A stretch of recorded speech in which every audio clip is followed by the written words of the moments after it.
un bébé de 7 ou 6 mois est né. Vous savez, ces bébés qui sont à terme à 6 mois ou à 7 mois, je crois. Et voilà. Et Dieu était tellement fâché contre David que ce bébé est mort. Ce bébé est mort. Alors, David a pensé que l'affaire était finie. Mais avec Dieu, ce n'était pas fini. David est resté des années comme ça, sans la paix intérieure. D'abord, Saül a désobéi à Dieu. Il n'a pas tué Amalek. Mais David aussi a désobéi à Dieu, à la loi de Dieu. Il a couché avec la femme de quelqu'un d'autre. Ça, c'est l'adultère. Et puis, il a fait tuer quelqu'un. Ça, c'est un meurtre. Les 2 péchés de David sont passibles de mort par lapidation. Mais si nous lisons la Bible, Dieu pardonne à David, mais il condamne Saül. Injustice, n'est-ce pas, Vivien?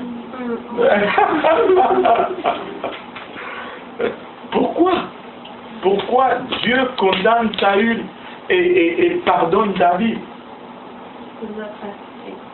David a reconnu ses fautes. Ouais. La différence est là-dedans. Quand Nathan, le prophète, est venu voir David, et lui racontant l'histoire de la brebis et tout ça, cet homme qui était riche, il a eu des visiteurs. Au lieu de prendre une de ses brebis, il est allé chez son voisin qui avait une seule brebis, et il l'a pris, il l'a tué, il l'a offert à ses invités. David, qui était en colère, il dit: cet homme mourra, une telle injustice ne sera pas commise dans mon royaume. Et Nathan pointe le doigt vers le roi, il dit: cet homme, c'est toi. Si Nathan avait fait une chose pareille avec Saul, Samuel avait peur d'aller oindre un autre roi parce qu'il dit: si Saul l'apprend, il va me tuer. Si Nathan avait fait une telle chose avec David, Nathan serait, plutôt avec Saül, Nathan allait être un prophète mort. Mais quand Nathan pointe son doigt vers David se frappe la poitrine tout de suite, il dit: j'ai péché contre l'Éternel. J'ai péché contre l'Éternel. Et David a fait une repentance directe là.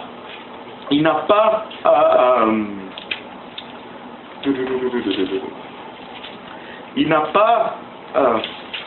cherché à s'expliquer comme Saül l'a fait. Avec Saül, quand on lui dit: mais qu'est-ce que tu as fait? Il dit: oh, c'est le peuple.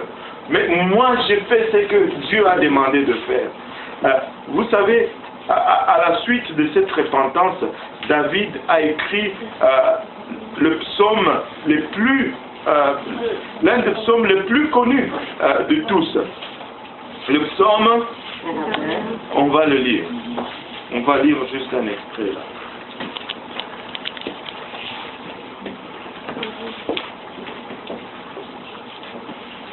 Quelqu'un l'a trouvé?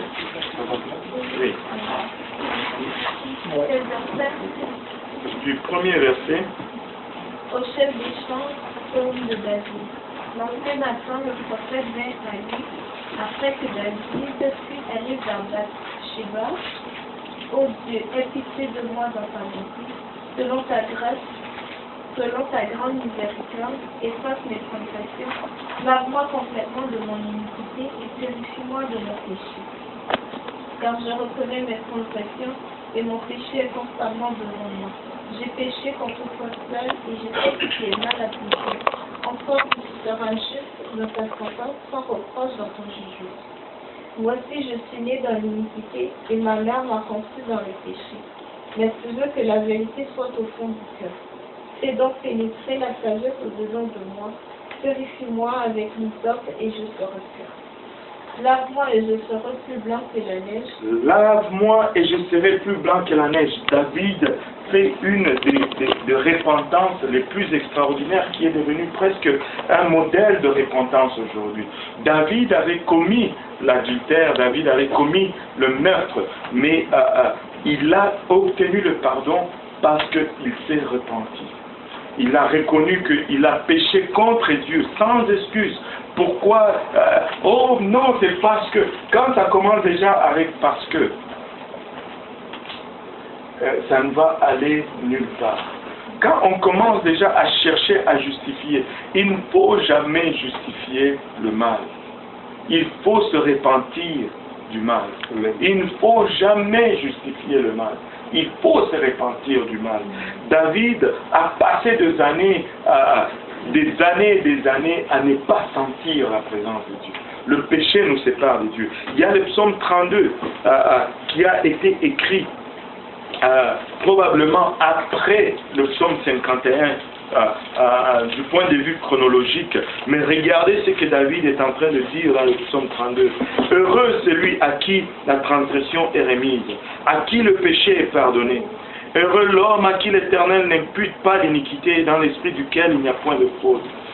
Il dit, tant que je me suis tué, mes os s'est consumé, je gémissais toute la journée, car nuit et jour ta main s'appesantissait sur moi. Ma vigueur n'était plus que sécheresse comme celle de l'été. Je t'ai fait connaître mon péché, je n'ai pas caché mon iniquité. J'ai dit, j'avouerai mes transgressions à l'Éternel, et tu as effacé la peine de mon péché. David a senti un soulagement, et c'est ce qui arrive.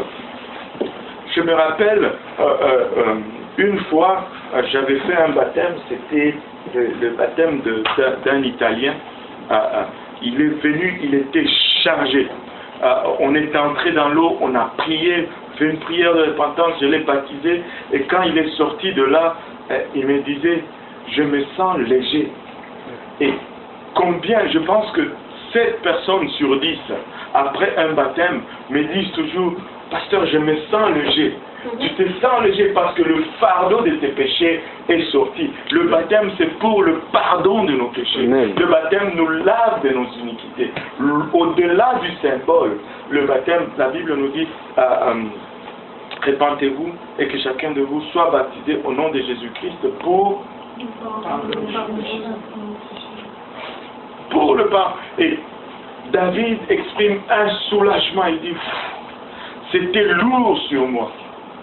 C'était lourd sur moi tout ce temps que je me suis tué. Maintenant que j'ai confessé, Dieu m'a pardonné. Waouh! Quelle différence! Quelle différence! Ma vigueur revient.